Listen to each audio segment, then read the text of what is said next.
Hey guys. Hi. It is Sunday night, and After a very long weekend. I mean, not really, but yeah. It was a long weekend. And Yeah. a lot of work. But fun work. So since the very ending of the last vlog was us talking about maybe considering tiny house living. Mm-hmm. And this weekend, we have been very aggressively going through our closet, our storage, our furniture, Everything. and downsizing quite drastically. My car is filled to the brim, like I barely fit in it today, with stuff that we're donating. Mm-hmm. We have also thrown a lot of stuff in the dumpster. A lot. I would say probably another car full of stuff. Yeah, probably. A car full of stuff to throw out. And we have sold a few things, and we're still waiting on selling a few more things. I sold my old sewing machine because it's been like not working right, and I was super honest, and I was just asking for $10 for it, and the lady who bought it turned out like she's practicing Fixing them. Yeah, she wants to teach herself how to fix sewing machines, so she was super excited. I got $10 for a broken sewing machine, and I didn't like it was a super honest transaction, so that felt really good. So it feels really good, like not wasting stuff that's still useful. But We sold my old TV, which is perfectly good, but we're not going to use it anymore. Which was kind of sad because it is honestly brand new. It's still in the plastic wrap and everything. Yeah. But it's sold and it's gone. It's out of our lives. Mm-hmm. We got rid of some bicycle shorts with butt pads for falls. So I've been posting on Facebook Marketplace because I was trying OfferUp and Let Go, and Facebook Marketplace was just where I got the most response.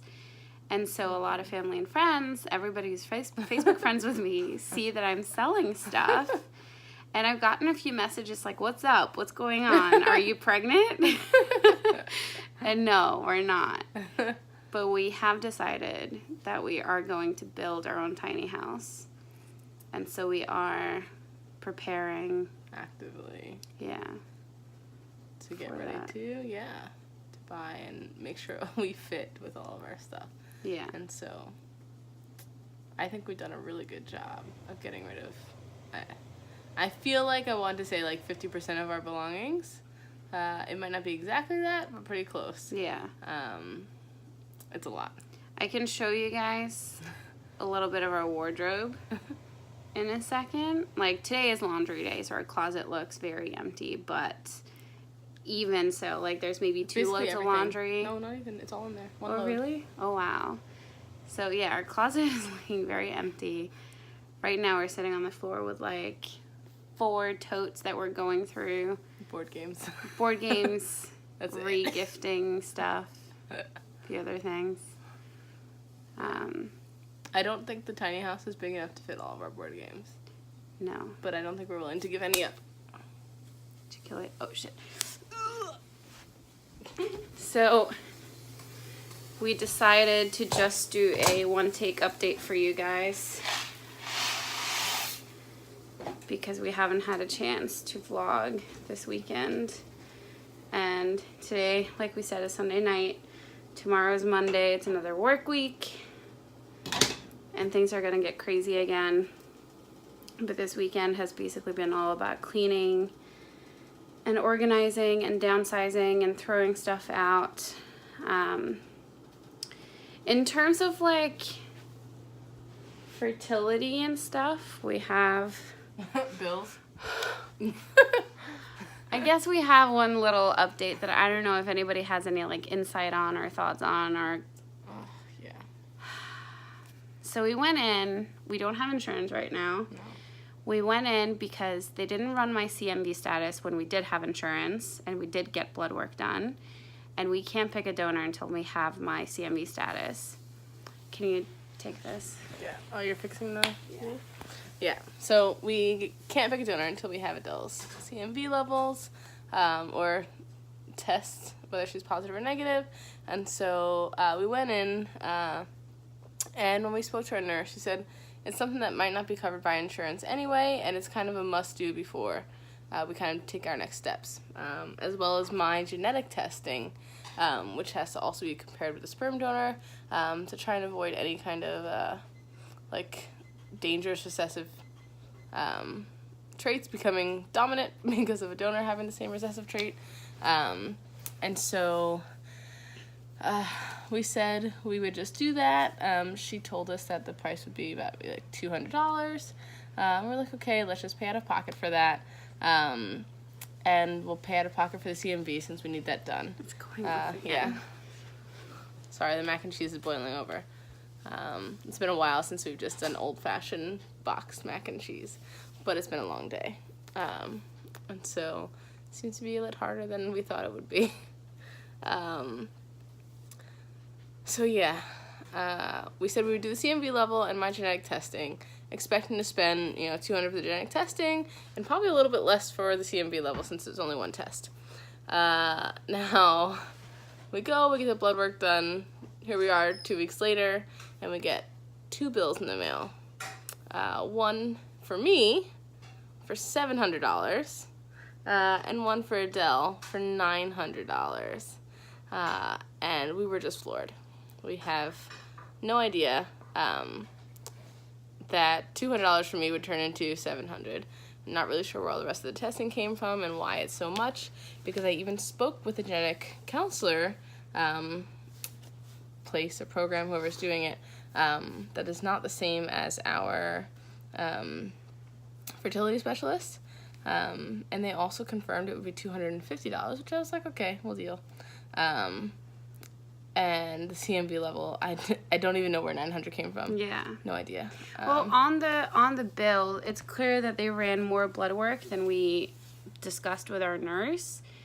And I know, we have a sheet of all of the blood work that was missing, and we knew that at some point we'd have to do all of that.